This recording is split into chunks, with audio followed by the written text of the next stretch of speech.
idée simple. Récupérer des bouts de bois que tu accroches avec des cordelettes et dessus tu peux accrocher ce que tu veux. Ici c'est des arrosoirs, mais ça peut être effectivement des plantes, ça peut être des livres, ça peut être des cadres, ça peut être des ustensiles de cuisine, ça peut être ce que tu veux.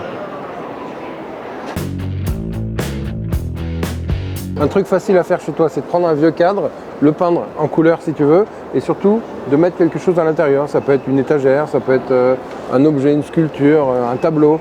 Mais le truc, c'est que ça montre où regarder. Ça dit, regardez, c'est là que c'est beau, c'est là que c'est précieux, parce que le cadre, il y a cette notion de standing.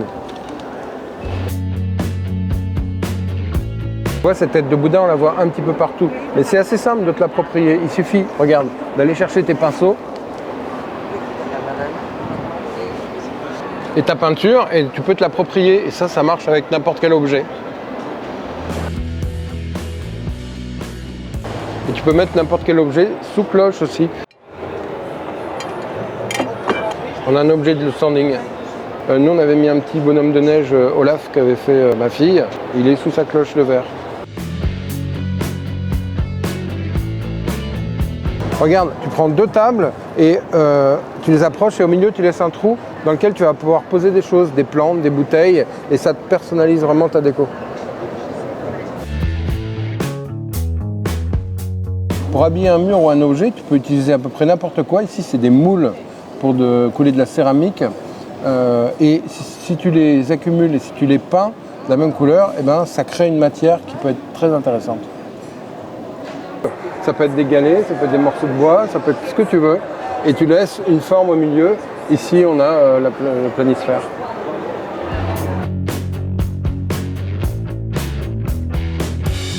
Récupérer, combiner des anciens miroirs comme ça, que tu peux mettre dans un plus grand, c'est pas grave s'ils sont abîmés, s'ils ont des angles cassés.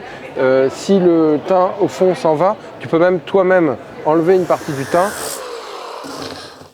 Alors tu vois, j'ai poncé, donc j'ai enlevé le teint qui était derrière, du coup le miroir il devient transparent, et du coup tu peux y intégrer une image, une couleur, ce que tu veux derrière, pour créer un miroir sur mesure.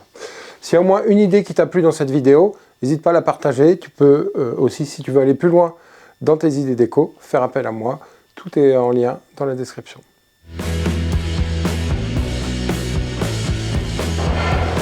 Donc pour faire ça, tu vas chez Emmaüs, tu trouves des vieux livres, tu les perces un par un, tu mets une tige sculptée au travers, et du coup tu peux faire des pieds pour n'importe quel objet, une table, une lampe.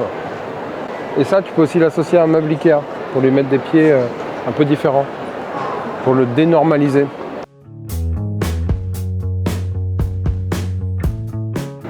L'idée ici, c'est de récupérer des vieilles roulettes d'un fauteuil de bureau et de monter n'importe quel fauteuil qui soit différent au-dessus.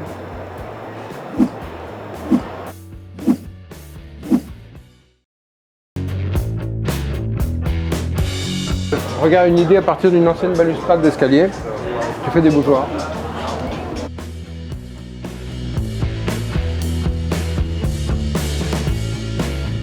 Tu peux personnaliser un lustre comme ça en ajoutant des petits papiers dorés comme ici. Ça peut être des petits papiers, des cartes postales, ça peut être des petits mots, ça peut être un poème que tu découpes, que tu t'appropries un lustre pour donner de l'originalité à ton espace.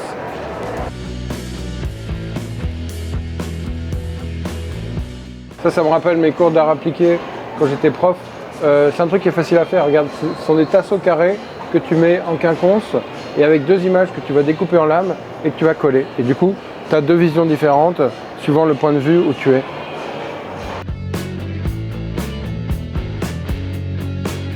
Tu peux donner un côté minéral à une étagère existante en simplement la recouvrant d'un enduit.